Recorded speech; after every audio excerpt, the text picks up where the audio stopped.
Lolos dari fitnah Abu Jahil. Dikisahkan, suatu hari Abu Jahil dan kawannya kedapatan mabuk minuman keras di pinggir jalan.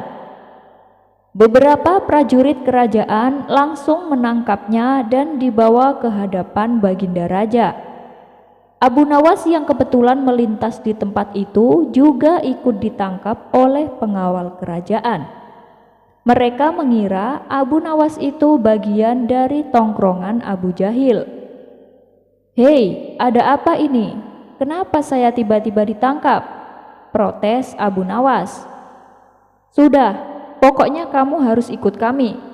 Kalau kamu mau membela diri, silakan katakan di pengadilan," jawab si pengawal.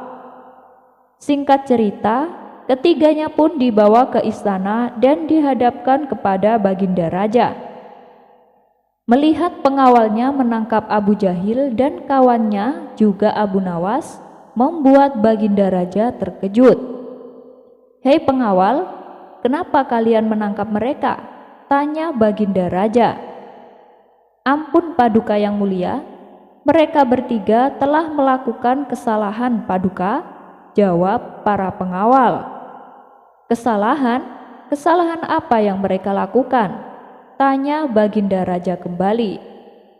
"Kami mendapati mereka sedang mabuk-mabukan di pinggir jalan Paduka, lalu kami langsung menangkapnya dan membawanya kemari," jawab para pengawal. "Oh, kalau gitu kita bawa mereka ke ruang pengadilan," balas Baginda Raja.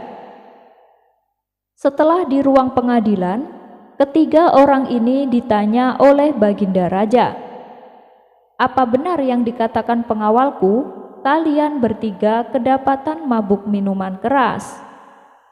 Dengan wajah ketakutan, Abu Jahil berkata, Benar Paduka yang mulia," jawab Abu Jahil. "Kamu juga Abu Nawas, kenapa kamu selalu saja bikin masalah?" tanya Baginda Raja. Mendengar itu, Abu Nawas tak terima dengan tuduhan tersebut. "Ampun Paduka yang mulia, Abu Jahil dan kawannya memang mabuk-mabukan, tapi saya tidak bersama mereka. Jadi waktu itu saya hanya kebetulan melintas di tempat itu Paduka, tapi saya malah ikut ditangkap," kata Abu Nawas membela diri. Untuk membuktikan ucapan Abu Nawas, Baginda Raja lalu mendekati mereka bertiga. Seketika Baginda Raja mencium bau aroma minuman keras dari mulut Abu Jahil dan kawannya. Sedangkan mulut Abu Nawas malah tercium bau jengkol. "Dari kalian bertiga, hanya Abu Nawaslah yang tidak bau minuman keras. Jadi Abu Nawas saya bebaskan," tutur Baginda Raja. Abu Jahil yang memang tak suka dengan Abu Nawas, tak ingin menyia-nyiakan kesempatan untuk memfitnah Abu Nawas. Ia ingin supaya Abu Nawas juga ikut dihukum serta bersamanya. "Paduka yang mulia, Abu Nawas memang tidak ikut minum, tapi dialah yang membelikan kami minuman keras Paduka," kata Abu Jahil. "Woi Abu Jahil, kamu jangan fitnah," teriak Abu Nawas emosi. "Kalau Paduka tidak percaya, tanya saja sama kawanku ini," timpal Abu Jahil sambil memberi kode kepada kawannya supaya mengiyakan ucapannya. "Benar Paduka yang mulia, Abu Nawas yang membelikan kami minuman keras," timpal kawan Abu Jahil. "Kalian berdua sekongkol untuk memfitnah aku ya?" bentak Abu Nawas bertambah emosi. Melihat perdebatan mereka bertiga, Baginda Raja pun melerainya. Sudah. Hei Abu Nawas, apa benar yang dikatakan Abu Jahil?" tanya Baginda Raja. "Demi Allah Paduka yang mulia, yang dikatakan Abu Jahil itu fitnah," jawab Abu Nawas. Mendengar pembelaan Abu Nawas tersebut, Baginda Raja percaya betul bahwa Abu Nawas memang tidak bersalah.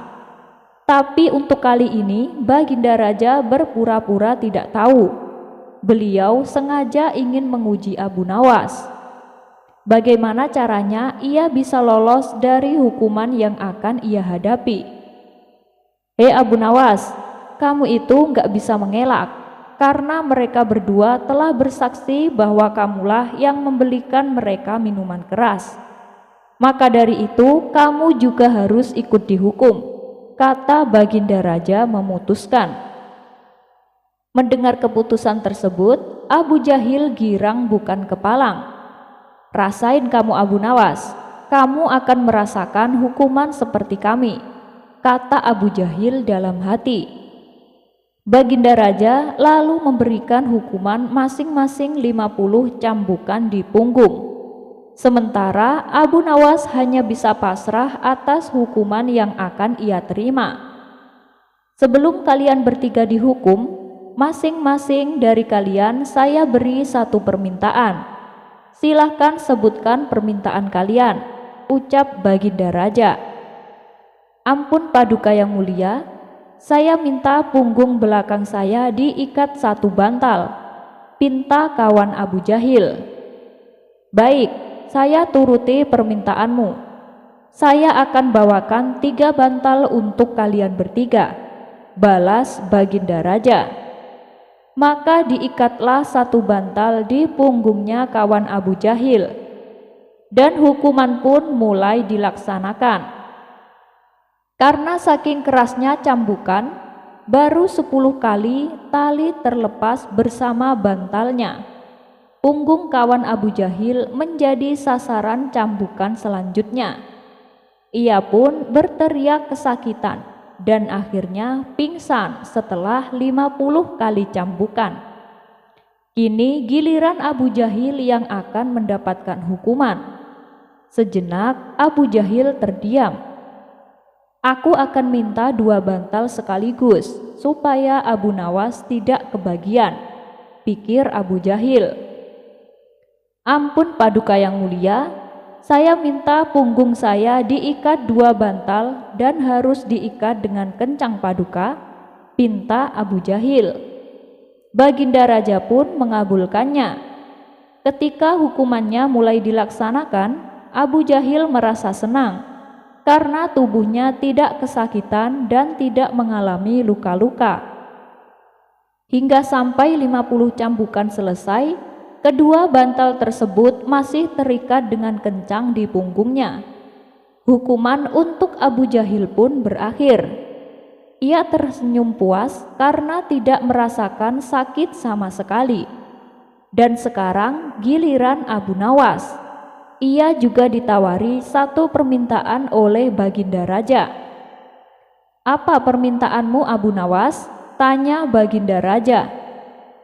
Awalnya ia ingin meminta punggungnya diikat bantal, tapi ketiga bantal tersebut sudah robek dan rusak. Namun tiba-tiba terlintas di benaknya sebuah ide yang konyol. Apapun permintaan saya, apakah Paduka akan mengabulkannya? Tanya Abu Nawas memastikan. Tentu saja aku akan mengabulkannya, asalkan kamu jangan minta dibebaskan dari hukuman, jawab Baginda Raja. Tapi Paduka, gimana kalau ternyata Abu Jahil tidak setuju dengan permintaanku? Tanya Abu Nawas kembali. Hei Abu Nawas, aku yang berhak menentukan, bukan Abu Jahil, tegas Baginda Raja.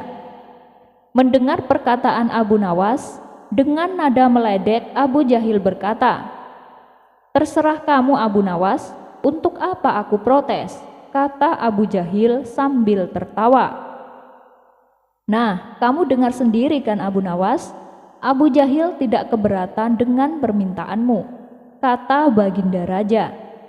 Sekarang sebutkan apa permintaanmu, tanya Baginda Raja melanjutkan. Saya minta Abu Jahil diikat dengan kencang di punggung saya Paduka, pinta Abu Nawas. Mendengar itu Abu Jahil terkejut bukan main. Apa-apaan kau Abu Nawas? Saya gak mau, teriak Abu Jahil yang tiba-tiba emosi. Abu Jahil, akulah yang berhak menentukan. Dan sesuai janjiku, apapun permintaan Abu Nawas akan aku kabulkan, bentak Baginda Raja. Akhirnya dengan terpaksa Abu Jahil merelakan tubuhnya diikat di belakang punggung Abu Nawas. Saat hukuman mulai dilaksanakan, dari cambukan pertama sampai cambukan terakhir, Abu Jahil terus-terusan berteriak karena kesakitan. Dan setelah hukuman Abu Nawas berakhir, Abu Jahil terlihat pingsan. Dan ketika tali ikatannya dilepas, Abu Jahil langsung jatuh tersungkur ke tanah. Sedangkan Abu Nawas masih tegap berdiri. Abu Nawas pun lalu pergi meninggalkan istana dengan wajah cengengesan. Sementara Baginda Raja memuji akan kecerdasan Abu Nawas. Sebab Abu Nawas bukan hanya bisa lolos dari hukuman, tapi ia juga bisa membuat Abu Jahil mendapatkan hukuman atas perbuatannya. Kisah selanjutnya.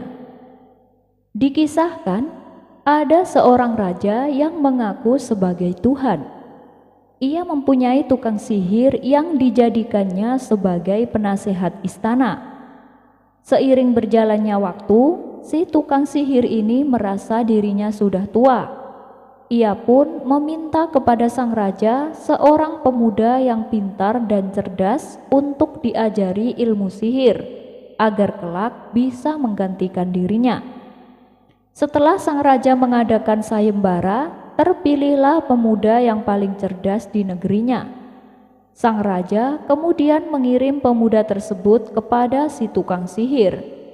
Setiap hari, si pemuda giat mempelajari ilmu sihir yang diajarkan.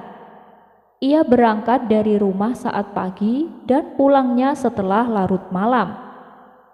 Suatu ketika, saat ia dalam perjalanan menuju rumah guru sihirnya, ia mendengar lantunan kitab Taurat yang sangat merdu dan indah.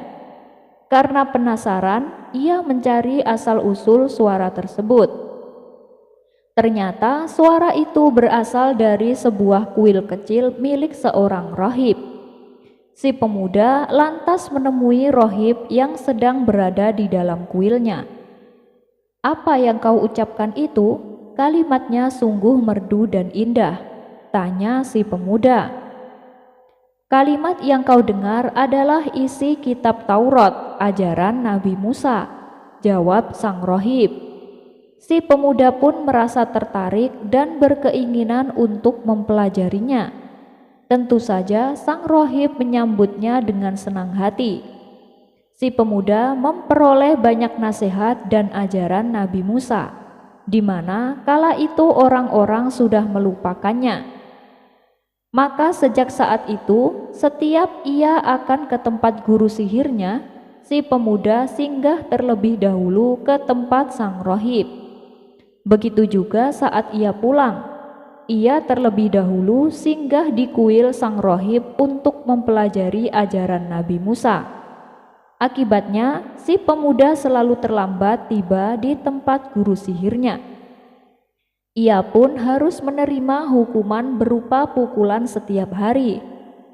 Kemudian si pemuda mengadukan hal itu kepada sang rohib. Sang rohib lalu menyarankan, "Bilang saja kepada guru sihirmu, engkau terlambat datang karena harus menyelesaikan pekerjaan rumah. Dan kalau kamu takut dimarahi keluargamu karena pulang terlambat, katakan kepada mereka ada pekerjaan dari guru sihirmu." Saran dari sang rohib akhirnya membuat si pemuda tak pernah lagi dihukum. Ia kini bisa mempelajari dua ilmu sekaligus, ilmu sihir dari guru sihirnya dan ilmu ajaran Nabi Musa dari sang rohib. Suatu hari, saat ia berangkat menuju kuil sang rohib, di tengah jalan ia melihat orang-orang pada lari ketakutan. Ternyata ada sosok binatang buas dan besar yang tak segan-segan menyerang siapa saja. Hal itu membuat orang-orang menjadi panik dan berlarian. Namun dengan si pemuda, ia malah mendekati hewan tersebut. Dalam hati ia berkata, "Sekarang saatnya aku mencoba, siapakah yang ajarannya paling benar, rohib atau tukang sihir." Lalu ia mengambil sebuah batu dan berkata, "Bila yang benar adalah ajaran rohib dan bukan ahli sihir, maka bunuhlah binatang itu, agar orang-orang tidak terganggu." Ia lempar batunya dan tepat mengenai hewan buas di hadapannya. Seketika hewan tersebut langsung mati. Setelah itu si pemuda langsung menemui sang rohib. Ia menceritakan semua kejadian yang barusan dialaminya. Sang rohib lalu berkata, "Wahai anakku, hari ini engkau lebih baik daripada aku, dan engkau telah sampai pada perkara yang aku sangka. Sesungguhnya engkau akan diuji, dan apabila engkau diuji, janganlah engkau tunjukkan tentang diriku." Seiring berjalannya waktu, si pemuda memiliki keistimewaan. Ia mampu menyembuhkan orang buta, mengobati penyakit kulit, dan berbagai penyakit lainnya. Kabar tentang kehebatan si pemuda sampai juga ke telinga seorang pengawal raja yang matanya sedang mengalami kebutaan. Pengawal raja ini lalu datang ke rumah si pemuda dengan membawa banyak hadiah. "Hei pemuda, jika engkau mampu menyembuhkanku, semua hadiah ini akan kuberikan kepadamu," kata pengawal raja.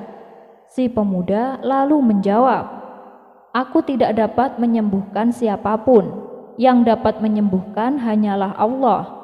Tapi kalau engkau beriman kepada Allah, aku akan berdoa agar Allah menyembuhkanmu." Demi kesembuhan matanya, pengawal raja ini menuruti perkataan si pemuda. Ia beriman kepada Allah. Lalu si pemuda memanjatkan doa untuk kesembuhan pengawal raja tersebut. Dengan izin Allah, matanya yang buta kini sembuh total. Maka pulanglah ia ke istana dan kembali bertugas mendampingi raja seperti biasanya. Tentu saja sang raja kaget melihat pengawalnya yang kini sudah tidak buta lagi. "Siapa yang menyembuhkanmu?" tanya sang raja. "Tuhanku, wahai Paduka," jawab si pengawal. "Apakah ada Tuhan selain aku?" tanya sang raja kembali. "Tuhanku dan Tuhan Paduka adalah Allah," jawab si pengawal. Mendengar itu sang raja menjadi murka. Ia memerintahkan beberapa prajuritnya untuk menyiksa pengawal yang beriman itu. Raja ingin tahu siapa orang di balik perubahan akidah pengawalnya itu. Karena tak tahan menerima siksaan, pengawal raja tersebut lalu menyebutkan nama si pemuda. Kemudian dipanggillah si pemuda untuk menghadap.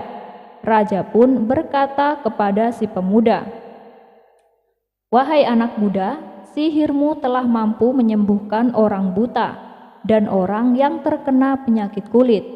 Engkau juga mampu melakukan apa yang tak dapat diperbuat oleh orang lain." Si pemuda membalas, "Sesungguhnya aku tidak dapat menyembuhkan siapapun. Yang dapat menyembuhkan hanyalah Allah semata." Mendengar jawaban itu, sang raja kembali murka. Si pemuda langsung disiksa dengan siksaan yang sangat sadis. Sang raja menanyakan siapa orang yang telah mempengaruhinya. Karena tak tahan dengan siksaan tersebut, si pemuda akhirnya menyebutkan nama sang rohib. Sang raja lalu memerintahkan beberapa prajuritnya untuk menangkap sang rohib. Setelah sang rohib berhasil dihadirkan di hadapan sang raja, raja berkata kepada sang rohib, "Keluarlah dari agamamu," perintah sang raja. Namun sang rohib menolak. Merasa geram dengan ulah sang rohib, raja langsung menghukum mati sang rohib. Tubuh sang rohib digergaji menjadi dua, dari kepala sampai tubuh bagian bawah. Tak berhenti sampai di situ, raja juga memerintahkan pengawalnya yang telah beriman untuk keluar dari keyakinan barunya. Keluarlah dari agamamu atau kau akan bernasib sama seperti sang rohib." Tidak disangka ternyata si pengawal raja menolak. Ia lebih memilih dihukum mati daripada harus menuhankan rajanya. Si pengawal raja pun mati mengenaskan dengan keadaan tubuhnya terbelah menjadi dua. Dan kini giliran si pemuda dihadapkan kepada sang raja. "Keluarlah kamu dari agamamu," perintah sang raja. Si pemuda ini juga menolak perintah rajanya itu. Bahkan ketika si pemuda diiming-imingi harta dan jabatan, si pemuda tetap menolaknya. Kemudian sang raja menyuruh beberapa prajuritnya membawa pemuda itu ke atas gunung. "Jatuhkan dia dari puncak gunung kalau dia tidak mau keluar dari agamanya," perintah sang raja kepada para prajuritnya. Setelah si pemuda dibawa sampai di puncak gunung, si pemuda berdoa, "Ya Allah, tolonglah aku dari mereka." Gunung pun tiba-tiba bergoncang yang membuat semua prajurit jatuh ke jurang dan mereka pun semuanya mati kecuali si pemuda. Si pemuda yang selamat ini lalu kembali menghadap sang raja. Sang raja heran melihat pemuda tersebut masih hidup. Maka sang raja kembali memerintahkan beberapa prajurit yang lain untuk membawa si pemuda ke tengah laut. "Lemparkan jika ia tidak mau keluar dari agamanya," perintah sang raja. Ketika si pemuda dibawa sampai di tengah laut, si pemuda kembali berdoa, "Ya Allah, tolonglah aku dari mereka." Tiba-tiba perahu menjadi oleng dan terbalik. Semua prajurit tewas tenggelam kecuali si pemuda. Sekali lagi si pemuda menghadap raja. Raja terkejut bukan main. "Apa yang terjadi? Kenapa kamu tidak mati-mati?" tanya sang raja heran. Dengan tegas si pemuda berkata, "Allah membinasakan semua prajuritmu dan Allah telah menolong saya. Kalau Paduka ingin membunuhku, Paduka harus ikuti saranku," kata si pemuda. "Apa itu?" tanya sang raja penasaran. "Kumpulkan semua rakyat di sebuah lapangan luas, dan engkau salib aku di sebatang kayu.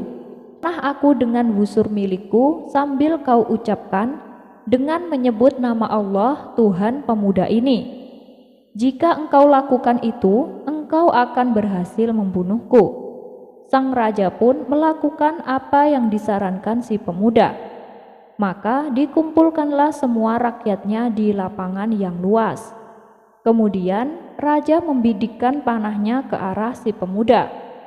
Dengan menyebut nama Allah Tuhan pemuda ini, teriak sang raja sambil melesatkan anak panahnya.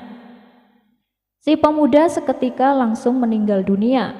Sang raja pun menjadi puas. Ia menganggap dirinya telah menang, sekaligus memberi pelajaran kepada rakyatnya. Siapa saja yang berani mempunyai Tuhan selain dirinya, maka nasibnya akan tragis seperti si pemuda. Namun yang terjadi malah sebaliknya. Semua rakyat yang menyaksikan itu justru mengimani Tuhannya si pemuda. "Kami beriman kepada Tuhannya pemuda ini," teriak rakyatnya. Sang raja kembali murka. Ia menyuruh para prajurit membuat parit, lalu mengisi parit itu dengan kobaran api besar yang menyala-nyala. Di hadapan rakyatnya, sang raja berkata, "Bila kalian tidak menganggapku sebagai Tuhan, kalian akan saya masukkan ke dalam parit." Ternyata ancaman sang raja tidak membuat rakyatnya gentar. Mereka memilih masuk ke dalam parit dan mati terbakar. Sampai giliran seorang wanita yang sedang menyusui bayinya. Awalnya ia ragu untuk menceburkan diri ke dalam parit yang penuh dengan kobaran api. Namun tiba-tiba bayinya yang masih kecil berkata kepadanya, "Wahai ibu, sabarlah. Lakukanlah, engkau berada di dalam kebenaran." Semua rakyatnya mati syahid mempertahankan agamanya. Kini tinggallah raja seorang diri bersama beberapa pengawalnya saja. Dia pun menjadi raja yang tanpa ada rakyatnya. Kisah ini terdapat dalam hadis yang diriwayatkan oleh Imam Muslim dan At-Tirmidzi dari Hadad bin Khalid, dari Hammad bin Salamah, dari Thabit, dari Abdurrahman bin Abi Laila, dari Suha, dari Rasulullah Shallallahu Alaihi Wasallam. Abu Nawas ditanya apa warna angin. Dikisahkan, Baginda Raja menunjuk kawannya untuk menjabat sebagai gubernur di kota Abu Nawas tinggal. Tapi sayangnya, orang yang ditunjuk ini menyalahgunakan jabatannya. Dengan sewenang-wenang, dia memerintahkan para prajurit untuk menangkap para sastrawan yang dianggap pintar. Setelah beberapa sastrawan berhasil ditangkap, mereka dihadapkan kepada gubernur yang baru. Satu persatu di antara mereka ditanya oleh sang gubernur, "Menurutmu, saya gubernur yang adil atau gubernur yang zalim?" Sastrawan pertama menjawab, "Anda adalah gubernur yang zalim." Sang gubernur terperanjat dengan jawaban tersebut. "Apa alasanmu mengatakan kalau aku gubernur yang zalim?" tanya sang gubernur. "Karena Anda telah menangkap kami tanpa sebab," jawab sastrawan pertama. "Prajurit, masukkan dia ke dalam penjara. Besok dia harus dihukum mati," titah sang gubernur. Sastrawan berikutnya dipanggil dan diberi pertanyaan, "Menurutmu, saya gubernur yang adil atau gubernur yang zalim?" tanya sang gubernur. "Tuanku adalah gubernur yang adil," jawab sastrawan kedua. "Apa alasanmu mengatakan kalau aku gubernur yang adil?" tanya sang gubernur kembali. "Karena tuanku sangat memperhatikan rakyatnya," jawab sastrawan tersebut. "Wah, kamu pembohong. Prajurit, masukkan dia ke dalam penjara. Besok dia juga harus dihukum mati," titah sang gubernur. Begitulah seterusnya. Apabila dijawab adil ataupun zalim, sang gubernur tetap memberikan hukuman mati. Kemudian beberapa sastrawan yang belum tertangkap mendatangi rumah Abu Nawas. "Tolonglah kami, wahai Abu Nawas. Beberapa kawan kita dijatuhi hukuman mati," kata mereka penuh khawatir. Abu Nawas terkejut mendengarnya. "Kenapa gubernur melakukan hal itu? Bagaimana ceritanya?" tanya Abu Nawas heran. "Kami sendiri tidak tahu, Abu Nawas. Tanpa sebab gubernur yang baru menangkapi para sastrawan di kota kita. Lalu mereka ditanya satu persatu, apakah dia gubernur yang adil atau gubernur yang zalim. Bila jawabannya gubernur yang zalim, akan dihukum mati. Bila jawabannya adil, juga tetap akan dihukum mati," kata mereka menjelaskan. "Wah, pasti gubernur ini sakit. Dia sudah tidak waras," ucap Abu Nawas. "Itulah kenapa kita kesini, Abu Nawas. Kita mendatangimu agar kamu menyelamatkan kawan-kawan kita. Sebab rencananya besok kawan-kawan kita akan dihukum mati," tutur mereka. "Baiklah, aku akan ke istana gubernur sekarang juga. Kalian pulanglah," ucap Abu Nawas. Maka berangkatlah Abu Nawas ke istana. Sesampainya di sana, Abu Nawas langsung menghadap sang gubernur. Melihat kehadiran Abu Nawas, sang gubernur langsung emosi. "Ngapain kamu datang ke istanaku?" tanya sang gubernur. Saya mendengar kabar Anda menyuruh beberapa prajurit untuk menangkapi para sastrawan pintar di kota ini. Tapi kenapa aku tidak ditangkap? Aku sangat tersinggung, jawab Abu Nawas. Oh, jadi kamu menganggap dirimu bagian dari mereka? Tanya sang gubernur. Tentu saja, masyarakat di kota ini tahu siapa aku. Aku, Abu Nawas, adalah sastrawan terpandai di kota ini, balas Abu Nawas. Baiklah, Algojo, tangkap Abu Nawas dan penggal lehernya, perintah sang gubernur. Tapi tunggu dulu, sebelum leherku dipenggal, perintahkan Algojomu itu agar jangan sampai merusak rambutku, sebab aku baru saja keluar dari tukang cukur, timpal Abu Nawas. Mendengar itu, sang gubernur langsung tertawa. Itulah jiwa kesatria yang aku kagumi darimu.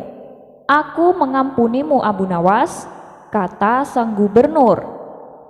Kalau begitu, bolehkah aku meminta satu permintaan? Tanya Abu Nawas. Memangnya apa permintaanmu? Katakan saja, jawab sang gubernur. Saya juga minta pengampunan untuk kawan-kawanku, pinta Abu Nawas. Sejenak sang gubernur terdiam, lalu ia berkata kepada Abu Nawas, aku akan mengabulkan permintaanmu, tapi ada syaratnya. Kamu harus bisa menjawab 3 pertanyaanku, ujar sang gubernur. Baik tuan, saya siap menjawabnya, sahut Abu Nawas. Menurutmu, aku gubernur yang adil atau gubernur yang zalim? Tanya sang gubernur. Tuan bukan gubernur yang adil, bukan pula gubernur yang zalim. Orang-orang yang zalim itu adalah kita, sedangkan Tuan adalah pedang keadilan yang menumpas kezaliman, jawab Abu Nawas. Luar biasa jawabanmu, sungguh menakjubkan Abu Nawas.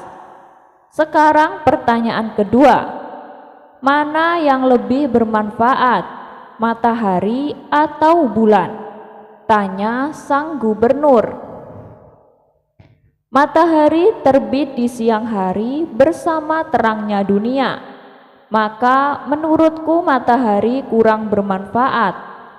Sementara bulan terbit di waktu malam yang menerangi dunia dan menjadikannya seperti siang, maka menurutku manfaat bulan lebih besar.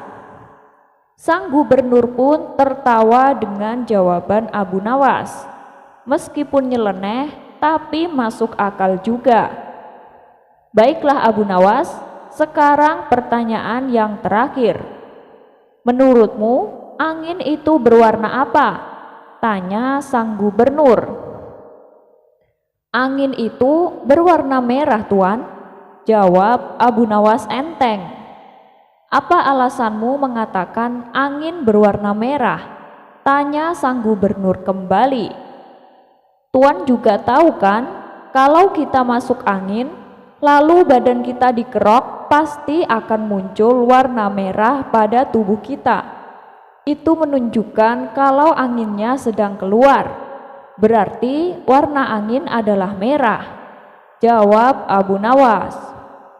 Untuk kedua kalinya sang gubernur dibuatnya tertawa terpingkal-pingkal. Kamu memang cerdik Abu Nawas. Kamu mendapatkan apa yang kau inginkan. Ternyata apa yang dikatakan Baginda Raja tentangmu memang benar Abu Nawas, tutur sang gubernur. Abu Nawas spontan kaget mendengar nama Baginda Raja disebut.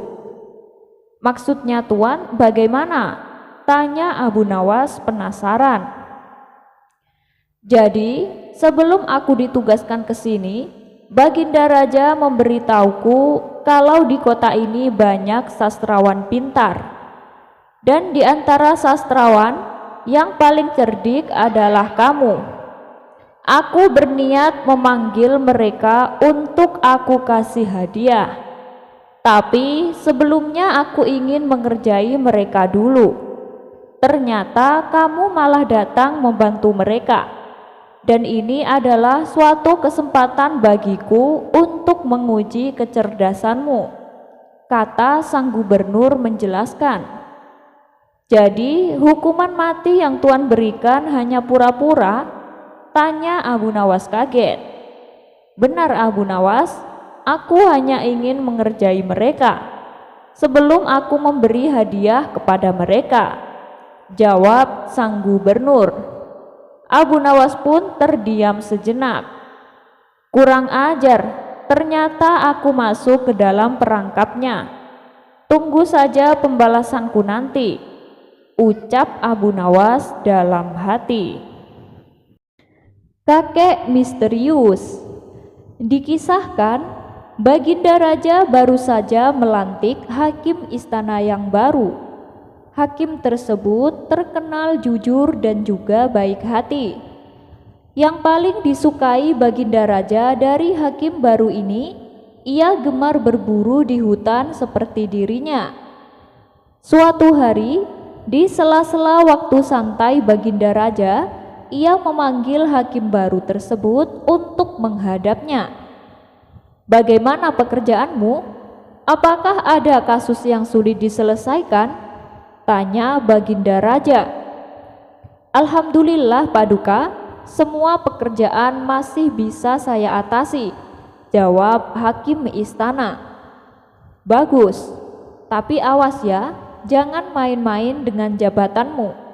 Kalau kamu sampai ketahuan menerima sogokan, saya bukan hanya akan memecatmu, tapi juga akan memenjarakanmu, ancam Baginda Raja.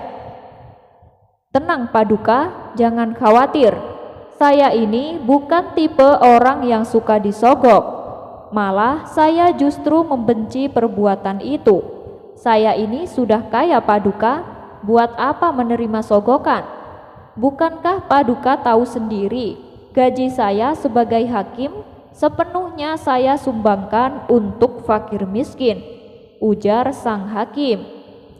Baiklah, saya percaya padamu.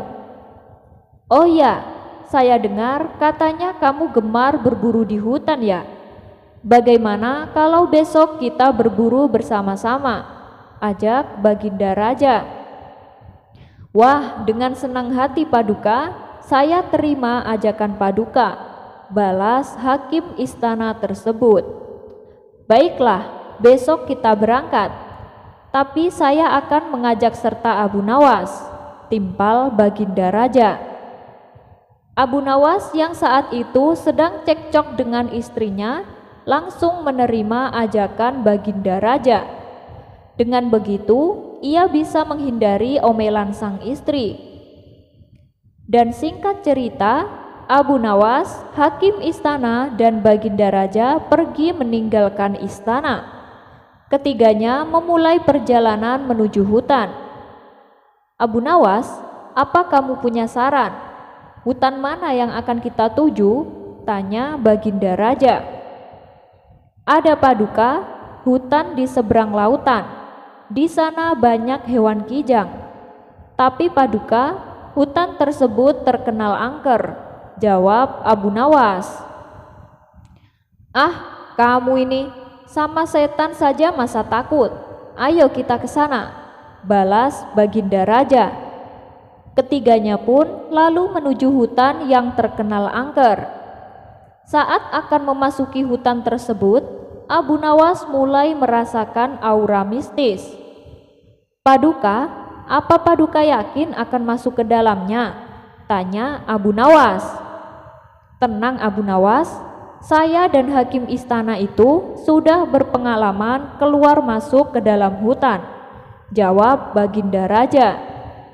Tidak berapa lama, tampak seekor kijang muncul di hadapan mereka. Baginda Raja dan hakim istana langsung mencabut anak panah dan membidiknya. Tapi sayang, bidikan mereka meleset, sehingga membuat kijang tersebut berlari ke tengah hutan. "Ayo kita kejar!" teriak Baginda Raja. Mereka pun mengikuti arah larinya Kijang. Sedang asik-asiknya mengejar hewan buruan, tiba-tiba muncul seekor harimau. Melihat ada mangsa di depannya, harimau itu langsung mengejarnya. Baginda Raja dan Abu Nawas serta hakim istana spontan kabur menghindari kejaran harimau. Setelah beberapa lama kemudian, akhirnya mereka bertiga pun selamat. Namun mereka dihadapkan dengan permasalahan yang baru.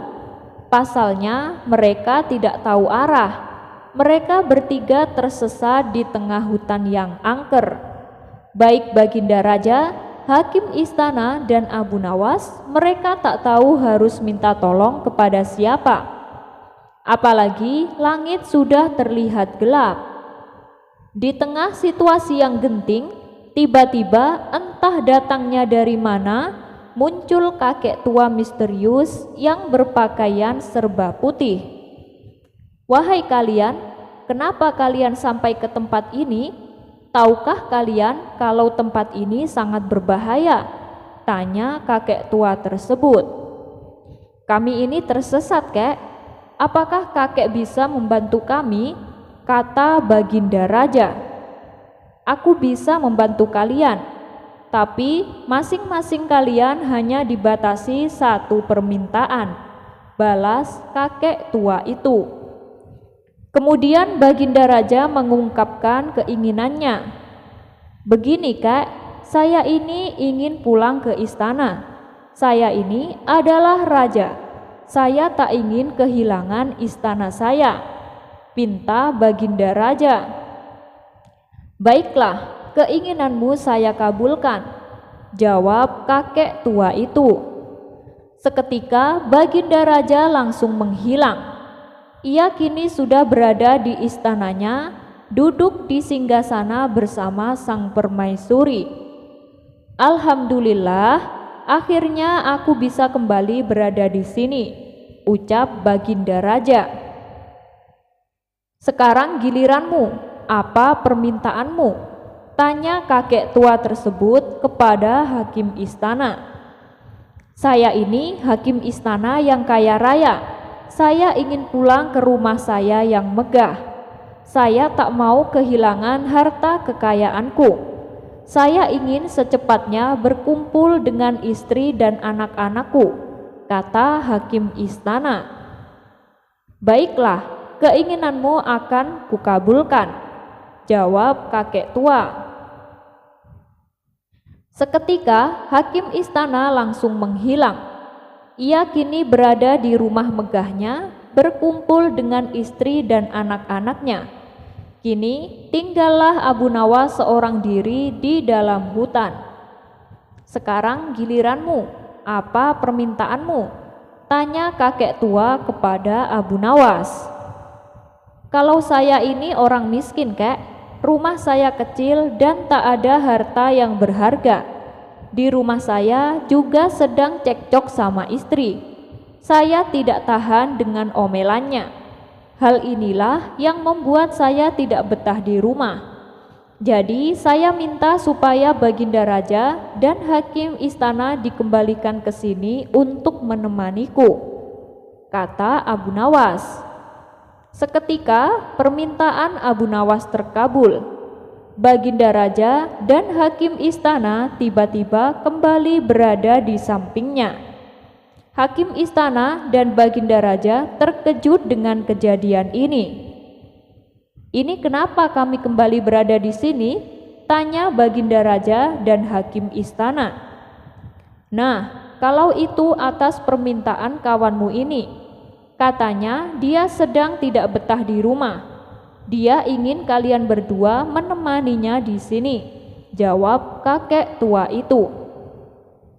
"Abu Nawas, kamu kurang ajar," teriak hakim istana dan Baginda Raja. Sementara kakek tua misterius itu langsung menghilang dari hadapan mereka.